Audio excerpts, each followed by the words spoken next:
Selamat pagi, shalom, dan salam sejahtera untuk kita semua. Yang terhormat Bapak Ibu dosen penguji, perkenalkan nama saya Ratnawati, mahasiswa PPG Batch 3 tahun 2025 di LPTK STK Santo Yakobus Merauke dengan NIM 2586 9051638, dan saya berasal dari instansi SDN 1 Buntau. Pada hari ini, Kamis 9 Oktober tahun 2025, saya akan melaksanakan praktek pembelajaran dalam rangka penilaian uji kinerja. Sekian dan terima kasih. Perhatian, siap, berdiri. Bersalam kepada Ibu Guru. Selamat pagi, Ibu. Selamat pagi semua. Oke, silakan duduk kembali. Ya. Apa kabar hari ini?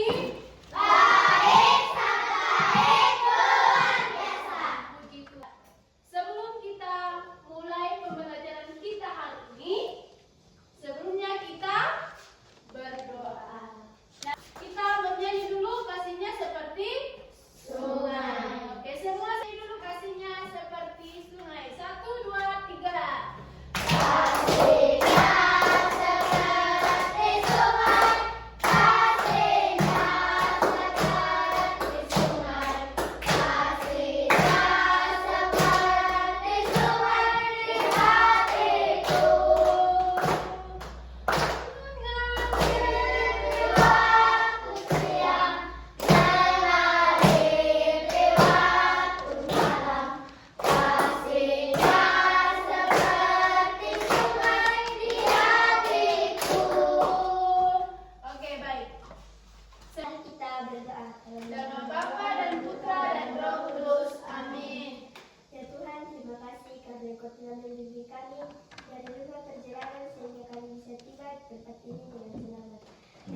kelompok 1 mengenai pertanyaan di atas.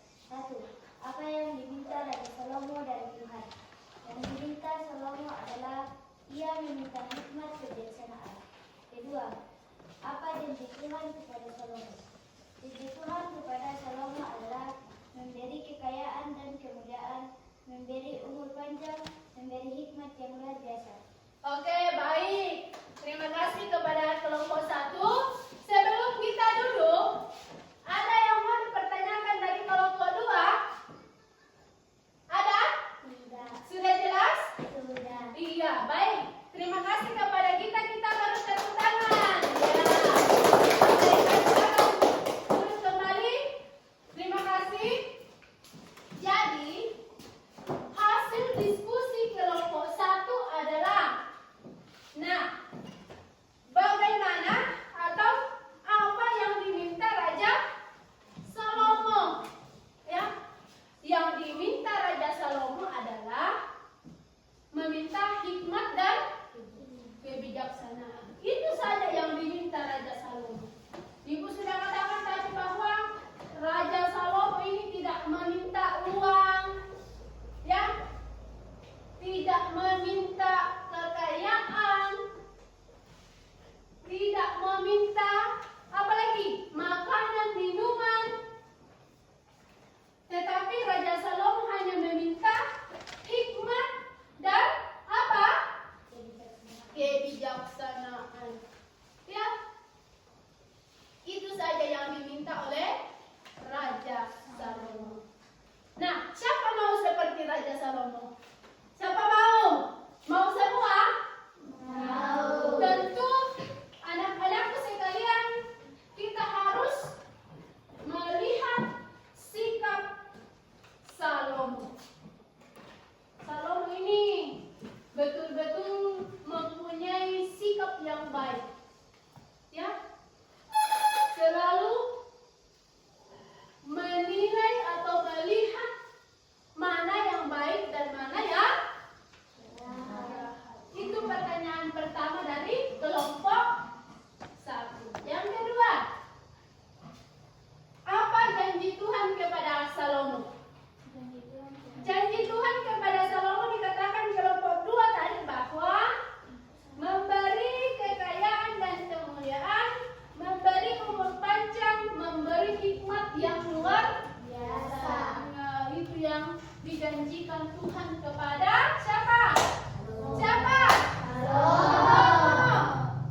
Meskipun Salomo tadi tidak meminta kekayaan, tetapi Tuhan sudah menjanjikannya kepada Salomo.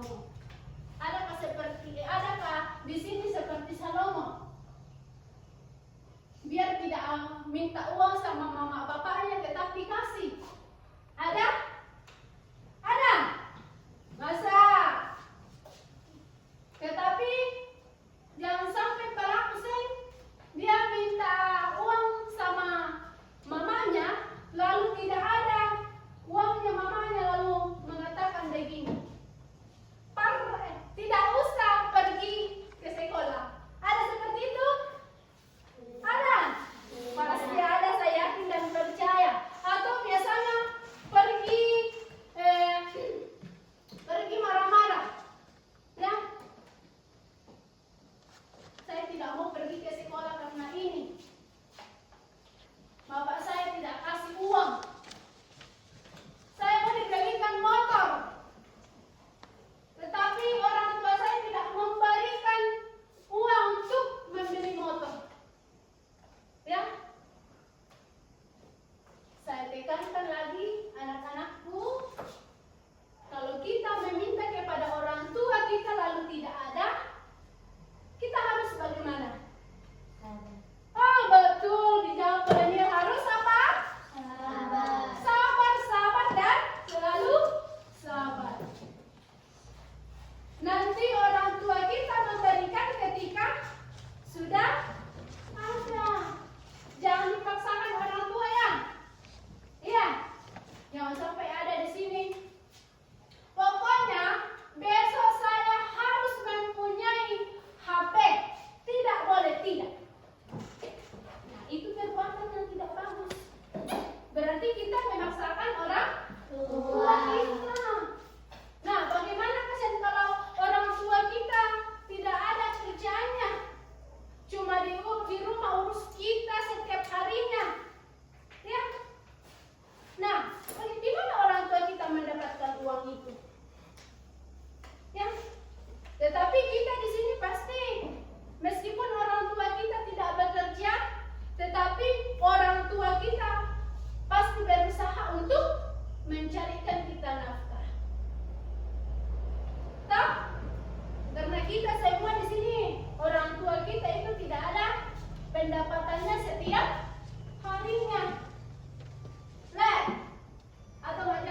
neneknya nanti.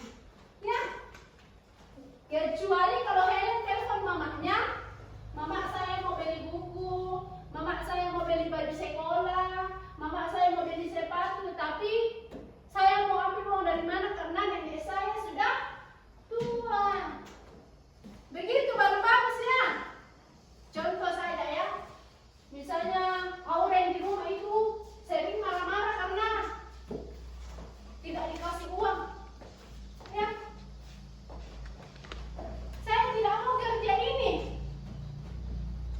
Nah, orang tua kita itu memang sudah mencarikan nafkah setiap harinya, tetapi tidak mungkin pada saat ini kita meminta langsung dikasih. Kita harus sabar. Ya. Nah, itu contoh yang saya kasih satu.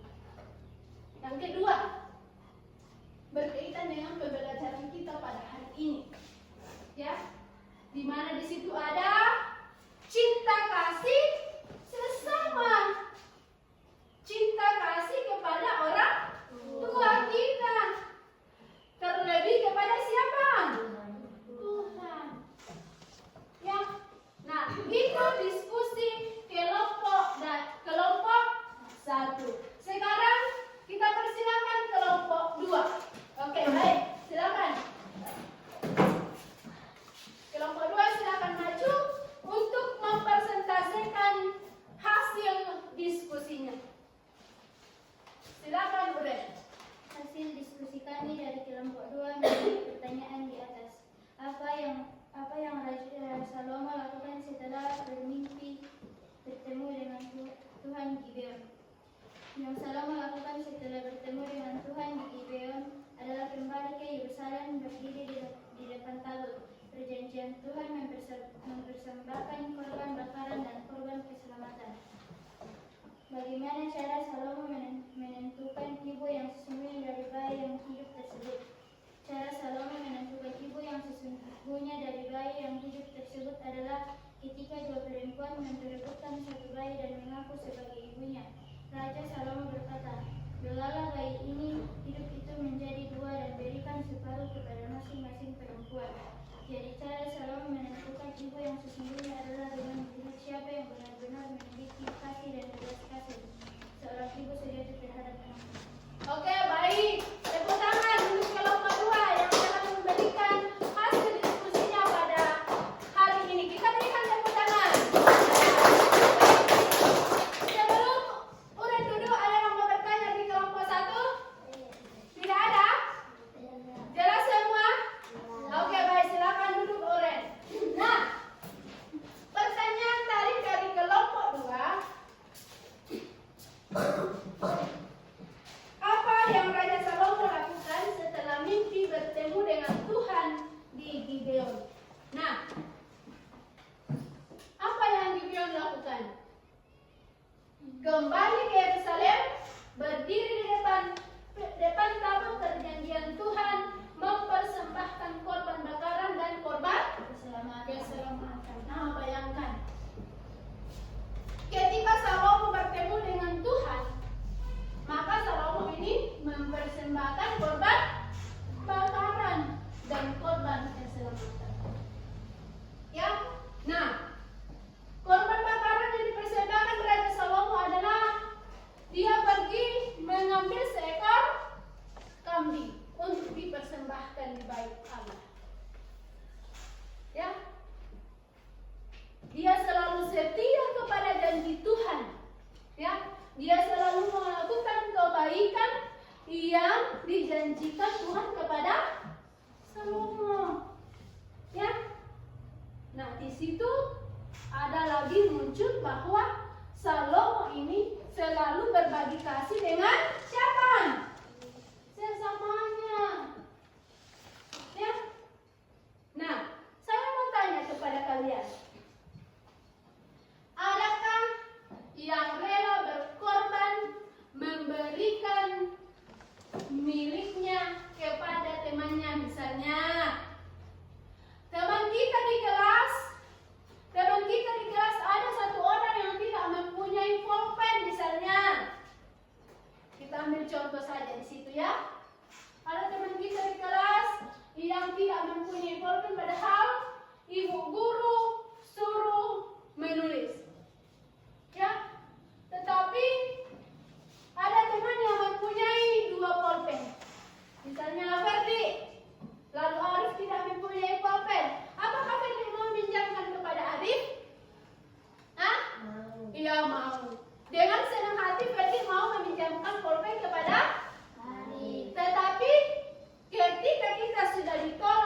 kebijaksanaan Salomo, lalu kita sedang membaca kitab suci, memberikan kita pemahaman bahwa kebaikan itu harus kita miliki dalam diri kita masing-masing. Ya, kalau ada teman kita yang melakukan kesalahan, setidaknya kita tegur dengan baik. Apa hal penting yang kamu pelajari dari kisah Salomo yang bijaksana? Hah? Apa yang kamu bisa tiru dari sikap Salomo? Berdoa dengan rendah hati dan tulus, bukan untuk kepentingan pribadi semata. Yang ketiga, selalu berdoa sebelum mengambil keputusan. Keempat, meminta Tuhan untuk memberi hati yang bijaksana agar bisa menjadi berkat